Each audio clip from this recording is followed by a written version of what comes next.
नॉस, ये है न्यूमेरिकल का सेकंड पार्ट का वीडियो, क्योंकि 30 मिनट से ऊपर बहुत ज़्यादा हो जाता है, अलग अलग पार्ट में देखिए। ठीक, नाउ सिक्स्थ क्वेश्चन है, a coil of 50 turns has area 50 centimetre square, it rotating at an angular velocity means omega 10 pi radian per second omega की यूनिट होती है, यानी एंगुलर वेलोसिटी की। In a uniform magnetic field 0.6 weber per metre square, calculate the maximum electromotive force. ये special question है, और special question के लिए फॉर्मूले स्पेशल ध्यान रखिएगा, इसका बताता हूं। एन गिवन है 50 टन्स, एरिया सेंटीमीटर स्क्वायर में गिवन है ना, तो सबसे पहले इसको किस में कन्वर्ट करेंगे, एम के सिस्टम में, यानी मीटर स्क्वायर, तो डिवाइडेड बाय 100 इंटू 100 और मल्टीप्लाइड बाय 10⁻⁻⁴, या तो 100 इंटू 100 का डिवाइड करिए या 10⁻⁻⁴ का मल्टीप्लाई। ओमेगा गिवन है, बी यानी मैग्नेटिक फील्ड गिवन है, ई मैक्सिमम के लिए थीटा 90 होगा, ये स्पेशल फॉर्मूला ध्यान रखिएगा, E is equal to N omega A B sine theta, N number of turns, omega angular velocity, area A B magnetic field, theta 90 degree. तो value रख देंगे N omega area magnetic field sine 90 value 1, electromotive force create हो जाएगी। ये special question ध्यान रखिएगा, ये formula भी स्पेशल से ध्यान रखिएगा। अब क्वेश्चन छोटे वाले भी आते हैं। The alternating voltage V in a circuit is given by the equation V is equal to 40 sin 100 pi t volt. Draw on a suitable scale the time voltage graph for one complete cycle. यानी एक cycle के लिए V और T का graph बनाना है। भाई V और T का ग्राफ बनाओगे तो आपको पीक वैल्यू ऑफ पोटेंशियल मालूम हो और साथ में टाइम पीरियड मालूम हो, उसके लिए केवल आपको ये गिवन है। अब देखिए, इससे V नॉट तो ये हो गया, टाइम पीरियड निकालेंगे कैसे, V is equal to 40 sine 100 pi T compare with standard equation V is equal to V naught sine omega T. यहां फाई तो है नहीं, फाई जीरो लेंगे, यानी जहां जीरो से स्टार्ट होगा, फाई मतलब ना होने का मतलब T is equal to zero पे zero voltage, T is equal to zero पे वोल्टेज जीरो, तो V नॉट हो गया 40 volt, omega 100 pi, time period निकाल सकते हैं, फॉर्मूला होता है 2 पाई अपॉन ओमेगा, या omega is equal to 2 pi upon capital T by cross multiplication, T is equal to 2 pi upon omega. Omega की वैल्यू रख देंगे 100 पाई, पाई पाई कैंसिल, 2 अपॉन 100 0.02 सेकेंड। अब टाइम पीरियड मालूम हो गया, पीक वैल्यू। अब graph देखिए, अल्टरनेटिंग करंट जितना पॉजिटिव डायरेक्शन में चलता है उतना ही पीक वैल्यू नेगेटिव डायरेक्शन में। तो यहां लगाया +40 क्योंकि 40 है, यहां लगाया -40 क्योंकि alternating current half cycle positive half cycle negative चलता है। तो half cycle +40 volt, half cycle -40 volt, ये कंप्लीट एक साइकिल हुआ, तो टाइम पीरियड कितना हो गया 0.02 सेकेंड, यानी यहां से यहां तक का टाइम 0.02 सेकेंड, और हाफ टाइम कितना हो गया 0.01। आपको कोई स्केल नहीं नापना, अंदाजे से बना देना। तो ये टाइम हो गया, ये V हो गया, V नॉट मैक्सिमम कितना था 40, और टाइम पीरियड 0.02 सेकेंड, हाफ चलेगा 0.01, आपको एक साइकिल के लिए पूछा गया है। अगर यही कहा जाता है टू साइकिल बनाइए और कंप्लीट 2 साइकिल, तो एक बार और बना देते हैं ऐसे, ठीक, लेकिन यहां एक ही साइकिल के लिए पूछा गया, तो आपको इसका मतलब ये तभी बना पाएंगे आप जब V नॉट मालूम हो, टाइम पीरियड मालूम हो। तो ये टाइम पीरियड, ये V नॉट। अब अगला question, in an alternating current the RMS voltage, RMS मतलब root mean square voltage, root mean square voltage is given 100√2 volt, find peak value of voltage of AC, यानी V naught निकालना है, peak value V naught, it's mean value भी निकालना है for a complete cycle.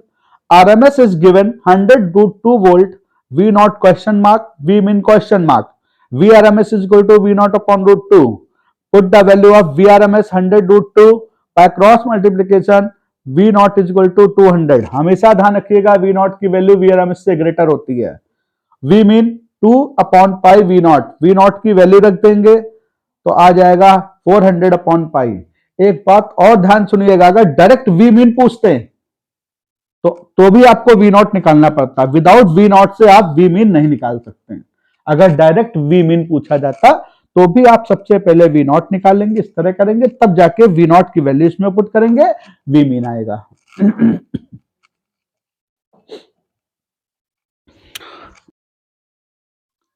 अब देखिएगा next question है circuit containing a 100 milli, small है मतलब मिली हेनरी, आपको स्मॉल एच लिखा मिलेगा, मिली हेनरी लिखा नहीं मिलेगा। ये मैंने अपनी आपकी सुविधा के लिए, कन्वीनियंस के लिए मिली हेनरी पुट कर दिया है। ऑफ इंडक्टर यानी इंडक्टेंस दिया है एंड 60 माइक्रोफैरेड ऑफ कैपेसिटर, आपको 60 माइक्रोफैरेड कैपेसिटेंस गिवन है in a series connected 230 volt यानी वीआरएमएस, एफ इज गिवन। फिर लिखा है if the resistance of circuit is negligible यानी R capital R zero, resistance of circuit is negligible यानी capital R zero, obtain यानी प्राप्त करना है peak value of electric current and RMS value of electric current.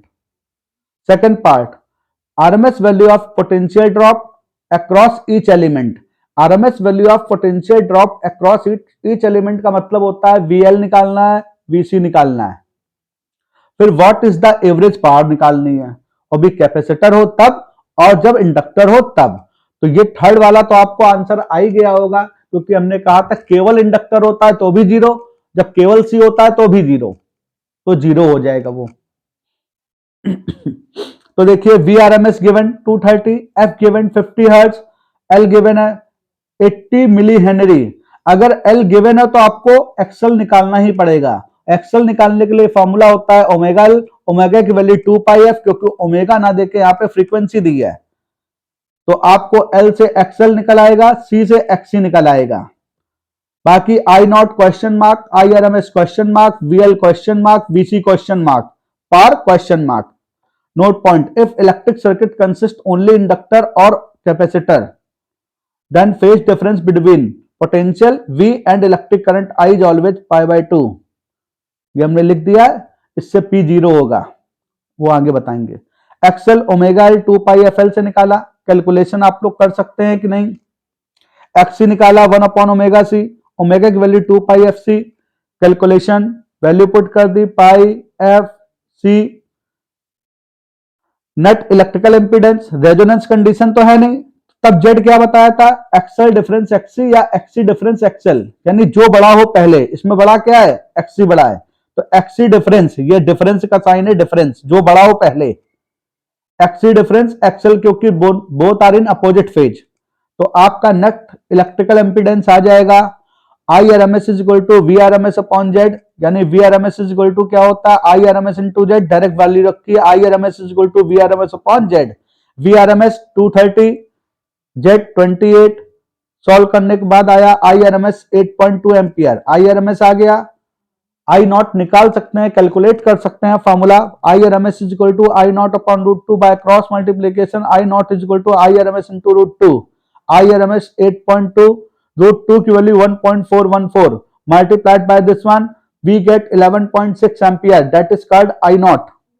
अब VL कैसे निकालते हैं, आई नॉट कभी नहीं लगता यहाँ पे, यहाँ आई आर एम एस लगता है, I R M S into XL, I R M S 8.2, XL निकाल चुका हूं 25.1, ये देखिए एक्सएल निकाला था मैंने, वो रखा, मल्टीप्लाई वीसी ईच एलिमेंट बोला था, potential drop across each element, यानी दो ही तो हैं, एल और सी है, आर तो है ही नहीं, यहाँ पे लिखा था नेग्लिजिबल आर, देखिए resistance of circuit is negligible, zero कर दिया था। और VC is equal to I R M S into XC, I R M S is given 8.2 निकाल चुका हूं मैं लोग, एक्सिस ए भी निकाल चुका हूं 53.1, देखिए एक्सी रख दिया, वोल्टेज आ गया। अब पावर के लिए वही अपना cos फाई क्या होगा, pi by 2, V R M S into I R M S cos pi by 2, cos pi by 2 की वैल्यू 0 0, ये पीएल मतलब डी अक्रॉस इंडक्टर, ये अक्रॉस कैपेसिटेंस, उसमें भी वी और आई के बीच की लैगिंग कितनी होती है, यानी फेज कितना होता है, पाई by 2, cos pi by 2 0। Okay,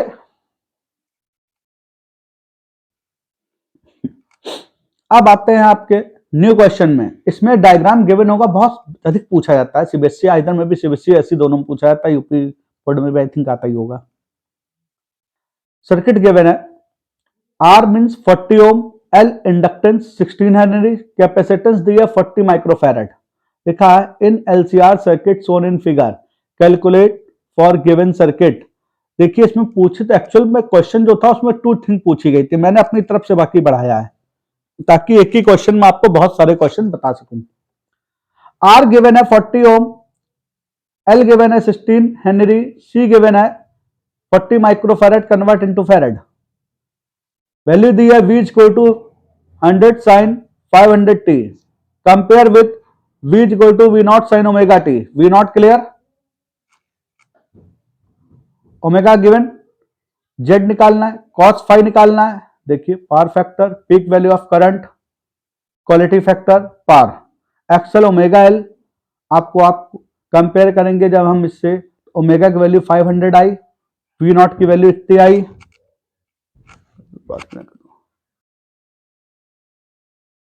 अब आता है ओमेगा कंपेयर कर लिया मैंने 500, V naught 100 volt, XL is equal to omega L, X is equal to 1 upon omega C, XL मालूम एक्सी मालूम, जेड इज इक्वल टू जब एलसीआर होता है तो under root R square plus XL difference XC का whole square, square root of R की value put 40 ohm, XL 8000, XC 50 ohm, whole square, solve कर लिया, वैल्यू आएगी 7950 ohms. Cos 5 power factor R upon Z, R की value ऊपर रखी, Z की value नीचे, सॉल्व करके इतना आया, यानी 5.03 आप कैलकुलेट करेंगे इतना ही आएगा बेटा। अब थर्ड है निकालना मेरे को क्या, वी आर एम एस, या V R M S is equal to I R M S into Z होता है, या formula V naught I naught Z के साथ। तो वी नॉट कितना मेरे को गिवन था 100, आई नॉट इससे निकल आएगा, जेड गिवन है 7950, इससे आई नॉट निकल आई 0.012 ampere. I R M S निकाल सकते हैं, I naught upon root 2 0.012 upon root 2, कभी हमेशा रूट 2 कभी डिवाइड में नहीं लिखा जाता है न्यूमरेटर डिनोमिनेटर में, तो multiplied and divide by root 2 on both, तो आ जाएगा 2, सॉल्व करने पे आ जाएगा, यहां रूट 2 की वैल्यू पुट कर देंगे 1.414 रूट टू 2 आ जाएगा value 0.00884 ampere. Quality factor 1 upon R square root of L C, L upon C, R is 40, L is value 16, C की वैल्यू 40 माइक्रोफैरड, सॉल्व करा तो आ जाएगा टोटल, देखिए 4 इंटू 10 पावर 6, तो 1 अपॉन 40, देखिएगा ध्यान से, हाँ एक जीरो 10 पावर 5 अलग, सॉल्व करेंगे 0 0 कैंसिल, रूट 40 की वैल्यू सॉल्व करी 6.32 upon 4 1.58, P V R M S I R M S cos 5, V R M S मुझको नहीं मालूम है तो वी नॉट अपॉन रूट 2 से, I R M S I naught upon root 2, I naught मालूम है, cos 5 given है, value put कर दी, देखिएगा कॉस 5 भी हमने निकाल चुके हैं मैं लोग, ये आई नॉट भी निकाल चुके हैं, वी नॉट तो ऑलरेडी दिया था 100, वैल्यू रख दी। वीएल निकालना हो I R M S into XL, I R M S given है, एक्सएल गिवन है, VC I R M S into XC, I R M S given, X is 50, आपका ये आंसर हो गया।